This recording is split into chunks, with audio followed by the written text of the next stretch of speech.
শ্বশুরের আনুগত্য বা শাশুড়ির আনুগত্য করা এটাও কি আল্লাহ বলেছেন? স্বামীর খেদমত করে জান্নাত হাসিল করার কথা আল্লাহ সুবহানাহু ওয়া তাআলা বলেছেন, কিন্তু শ্বশুর শাশুড়ির খেদমতের কথা কি আল্লাহ তাআলা বলেছেন? তো অনেক স্ত্রীরা আছেন যারা খেদমত করেও নাম পান না। দুটো বিষয় কিন্তু আছে।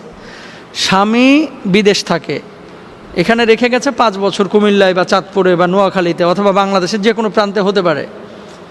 6টা বছর 7টা বছর ধরে স্বামীর বাপমার খেদমত করতেছে। স্বামী বিদেশে থাকার পরেও শ্বশুর শাশুড়ির খেদমত করতেছে, তারপরেও শ্বশুর শাশুড়ির মন পায় না অনেক বৌমারা। মনে রাখবেন, শ্বশুর শাশুড়ির খেদমত করা এটা স্ত্রী যদি করে সওয়াব পাবে।